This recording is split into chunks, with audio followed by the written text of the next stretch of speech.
Salam dari teknik kawan kita, sehat dan sukses selalu untuk kawan-kawan semua dimanapun berada. Amin. Toyota Alphard.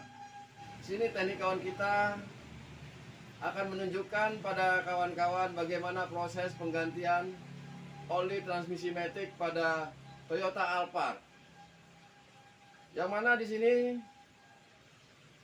transmisi matic pada Alphard atau Gen 1 masih terdapat stick oli. Jadi untuk penggantian oli kita dapat memasukkan oli dari stick oli yang ada pada Toyota Alphard tersebut. Yang mana nantinya ke depan dan beberapa mobil sudah tidak ada lagi stick pengukur oli transmisi pada mesin. Jadi di sini teknik kawan kita hanya menunjukkan bagaimana proses penggantian oli transmisi matic pada Toyota Alphard. Oke kawan.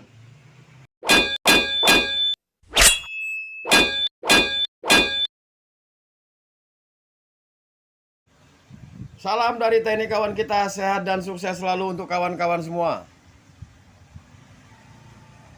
Ini adalah tampilan mesin Toyota Alphard generasi pertama.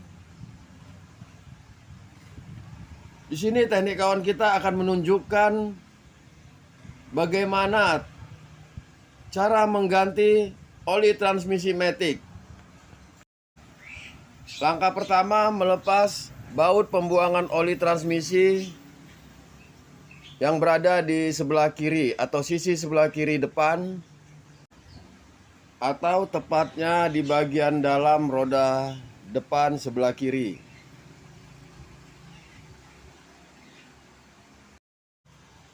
Untuk penggantian oli transmisi matic, masing-masing pabrikan mempunyai standar masing-masing. Banyak kawan-kawan bertanya pada teknik kawan kita, kapan waktu yang tepat untuk penggantian oli transmisi? Secara umum, penggantian oli transmisi berpatokan pada jarak tempuh, berapa kilometer yang sudah dilalui oleh kendaraan kita. Apabila mengenai penggantian oli transmisi berpatokan dengan jarak tempuh, secara umum penggantian oli transmisi biasanya dilakukan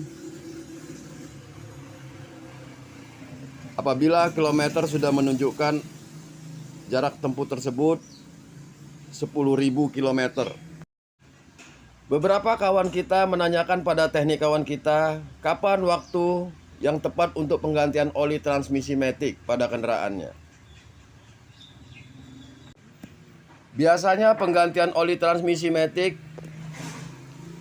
pada umumnya berpatokan pada jarak tempuh kendaraan tersebut atau berapa kilometer yang sudah dijalani oleh kendaraan tersebut. Selain jarak tempuh, teknik kawan kita juga menyarankan patut dipertimbangkan bahwasanya penggantian oli transmisi juga dapat dihitung dari masa kerja atau berapa lama kerja dari transmisi tersebut. Di sini terlihat teknik kawan kita menutup baut pembuangan oli transmisi. Untuk pengisian oli transmisi atau penggantian oli transmisi yang baru, kita dapat melakukan atau mengisi oli transmisi tersebut dari lubang stick pengukur oli. Seperti yang kawan-kawan lihat, stick pengukur oli transmisi berada di samping aki. Seperti yang kawan-kawan lihat, di sini terlihat teknik kawan kita sedang melakukan persiapan pengisian oli transmisi matic yang baru. Kembali mengenai kapan waktu yang tepat untuk penggantian oli transmisi matic, yang mana tadi disebutkan oleh teknik kawan kita, ada baiknya juga memperhitungkan penggantian oli pada transmisi juga melihat dari waktu kerja transmisi tersebut atau waktu kerja transmisi. Salah satu contoh apabila kita menggunakan jarak tempuh, tentunya berbeda dengan waktu kerja dari transmisi tersebut.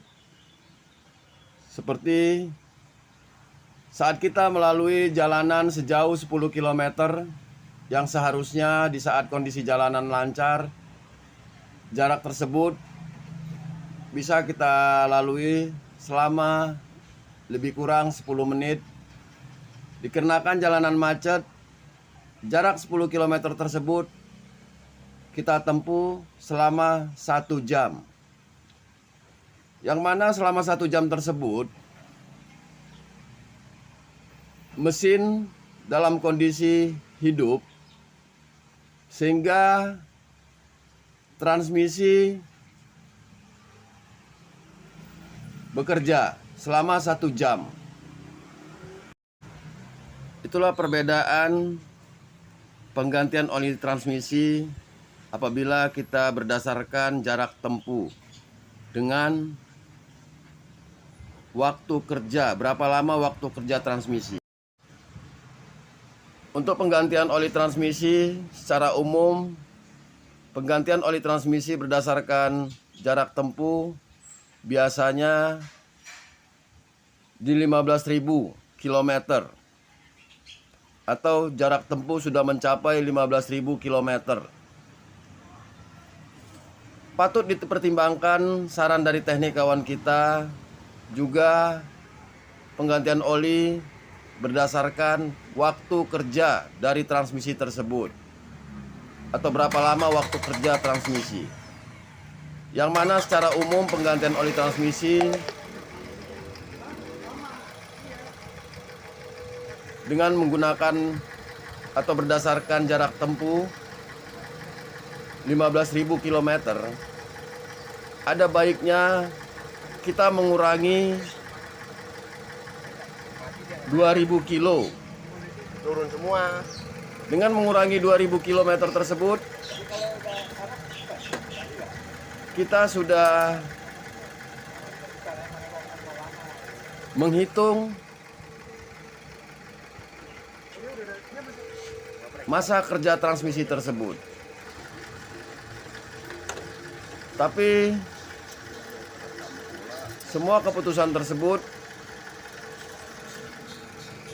tetap dikembalikan oleh teknik kawan kita kepada masing-masing pemilik mobil.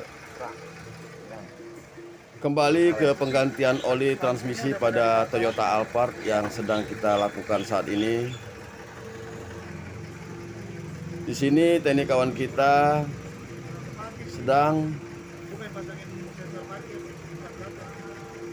menambah oli setelah melihat stik oli atau stik pengukur oli Jangan cabut dulu. pada Toyota Alphard, yang mana pada saat dilakukan pengecekan dengan menggunakan stik pengukur oli, ternyata oli masih kurang sehingga oli ditambahkan kembali. Satu lagi untuk kawan-kawan, apabila melakukan pengukuran volume oli yang ada pada transmisi, mesin harus dihidupkan sehingga kita dapat melihat level ketinggian cukup tidaknya oli transmisi yang ada pada kendaraan kita. Sekali lagi perlu dijelaskan oleh teknik kawan kita untuk kawan-kawan, apabila melakukan pengecekan atau memeriksa level ketinggian dari oli transmisi matic, mesin harus dalam posisi hidup. Apabila mesin mati, oli transmisi akan terlihat berbeda dalam kondisi mesin hidup. Oke kawan, semoga apa yang sudah dijelaskan oleh teknik kawan kita, bagaimana proses penggantian oli transmisi yang pada saat ini dilakukan pada Toyota Alphard, bermanfaat untuk kawan-kawan semua. Salam dari teknik kawan kita, sehat dan sukses selalu untuk kawan semua. Amin.